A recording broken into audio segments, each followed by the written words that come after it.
All right, everyone. Yesterday it was announced that Mike Pence has made a decision as to whether he's running for the presidency or not. Well, it's still the same day in parts of the United States. Remember, I'm in the Netherlands at the moment. Link in the description. I'm not going to bother archiving it. Breaking 911. It's just, news alerts, basically. So he is going to Iowa, and next week at some point he's going to be saying yay or nay. Mike Pence, 24, or I'm standing down and probably endorse somebody. All signs point to him running because he's choosing to do it in Iowa. I can't imagine why he would go to one of the key early battleground states, the only one he's likely to be able to break into the top three in, by the way, at this point, in an increasingly crowded field. That might also have Christie in it as well next week or thereabouts. I can't imagine why he would bother traveling there to a crowd of, people who are more evangelical than the average among Republican voters, unless he intended to run. He wants a little bit of enthusiasm. Sometimes he gets booed when he gets on stage. Here are some pro tips. Firstly, I smell a big fat commie rat. I'll get into that separately. Secondly, under any meaningful interpretation of the political landscape, this is still a two-man race in the GOP primaries. Donald Trump is the front runner. Ron DeSantis is within the zone of viability, and that's that. There is nobody else within that zone. I mean, if Trump refuses, by the way, to debate, as he points out that he may be unwilling to do, everyone else is basically fighting for second place at that point, and unless DeSantis manages to rise up somehow. Yeah, it's possible for there to be a shift within the race. You could see Nikki Haley rise. You could see a few people drop out and endorse some otherwise third wheel candidate who then gets a boost from that. Ultimately, though, if the primary goes fairly and according to, common sense, Trump will be the nominee. And if there's some real wacky shenanigans by the GOP, they could, of course, get DeSantis in there. They have definitely pulled shenanigans in primaries in many presidential elections before.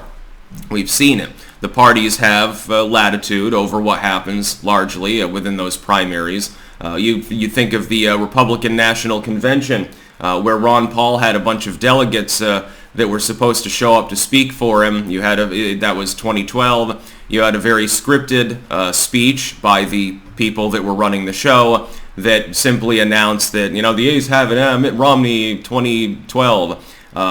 There was no debate. Numerous delegates were not allowed to speak that ought to have been entitled to. They had a whole bus of them, Ron Paul delegates, that were bussed around the venue several times to keep them from being seated at all. I remember it plain as day because, of course, I was part of Ron Paul 2012 and liked him. So the parties are capable of doing that. Here's the real commie rat, though, that I smell. I'm looking at a situation where the front-running quasi-incumbent is so far out ahead that under normal circumstances you don't really have much of a contest at all, and yet I'm seeing the field packed with other people. You now have, 7 people that have presumptively jumped in? You've got DeSantis, you've got Haley, you've got Elder, you've got Cotton, you've got Ramaswamy. Now you presumptively have Christie and Pence. That's a relatively packed field. So why would so many people be getting in if Donald Trump supposedly can't win and the unipartyists are in on honk trying to make that happen as we speak? In totally legal ways, by the way. Some of them are, like ballot harvesting operations. Trump being the only GOP candidate appearing to be interested in countering that, by the way. He's doing his part. I don't see the other GOP candidates doing nearly so much. They're all too busy squabbling amongst themselves with who's going to insult Trump next week. Here's what I suspect is the reason, though, for the phenomena that we're seeing. I think that these people, in some cases, are in on the joke, and in some cases just hope this to be the case. The expectation is that Donald Trump will be imprisoned for, high crimes and misdemeanors, for usually misdemeanor charges or something like that. There are numerous kangaroo court cases against him. They're hoping that he doesn't just get indicted, which clearly doesn't reduce his popularity. They're hoping that he gets jailed, literally hauled through the legal process. Takes him off the campaign trail to go to court all the time, number one, presumptively in multiple states at the same time, which would be hellish as far as scheduling goes. That will probably increase his popularity, and then they're hoping that he's found guilty.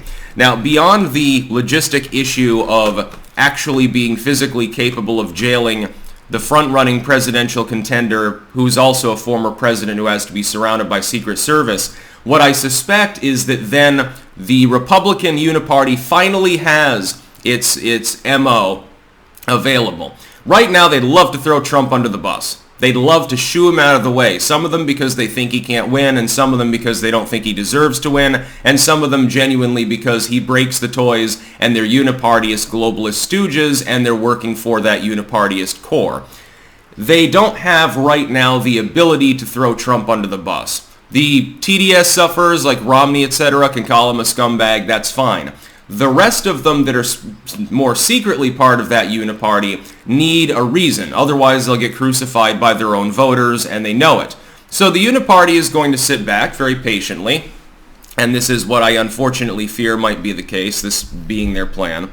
They jail Trump, and then Congress acts. And they say, well, we can't allow him to run again. It's a danger to national security. We're going to outlaw his run. We're going to pass a in the middle of the night bill preventing that effectively from happening, revising who can and cannot run to eliminate the currently incarcerated for national politics or something. They will then get it passed because normally it would have to be mostly a party line vote. You wouldn't have a filibuster-proof majority in the Senate. Certainly, you'd be iffy on the House, although the Republicans' lead there has shrunk by a seat. So now they only have an advantage of 4 seats, actually, in the wake of one of them leaving. By the way, totally coincidental timing on that one, too. And they would get it passed because the Republicans would finally be able to show their ass and have a justification for it. They would take it to the people and say, look, we can't run a person from a jail cell. There is no meaningful manner in which he can win. What happens next, though, is anybody's guess.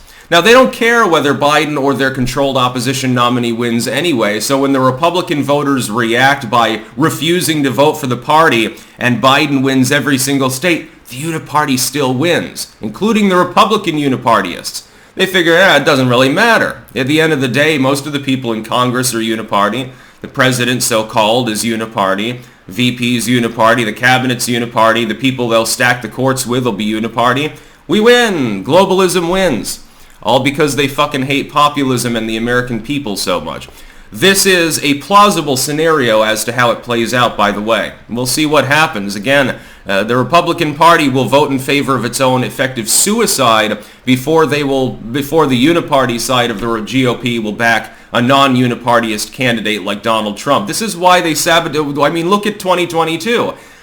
McConnell and McCarthy and McDaniels and all the others ought to mix there, sabotaged a dozen of their own House candidates. They even actively tried to campaign against them. They wasted critical resources in a race that was Republican versus Republican in Alaska to stop SHIB while completely sitting on it with Masters and Herschel Walker and many others. Why? Every single one of those candidates was non-uniparty. Those were the MAGA candidates. But they don't want them there. Mitch McConnell would much rather, at the end of the day, rule over a Senate that the Democrats actually have a majority in, as long as that majority, the real majority, is that most Dems and most Republicans are uniparty. So they just share power. On any meaningful deal where they can make a lot of money, like the fucking budget so-called negotiations that we just went through, they agree in spirit. They agree in principle. I sense that shenanigans are at work. So I'm just preemptively warning people about that very real possibility. Absent that, Trump is nominee, even if indicted, it doesn't matter, I think has a damn good shot of actually winning. But at this point, they've gone beyond maybe lower levels of honkening, the first sub-level of honk hell, all the way down to the pit where Satan is chewing on Benedict Arnold's legs for eternity. That's where they've gone. They've decided to weaponize the legal system fully. A legal system that I will note right now is being actively expanded, including by the uniparty Republicans a la the IRS. Can you say Lois Lerner 2.0? They'll complain about it at the time and then they'll do nothing. Just like they sold the nation down the river on the NSA. Globalists stick together. It's a big party and you're not invited. That's about all. Peace out.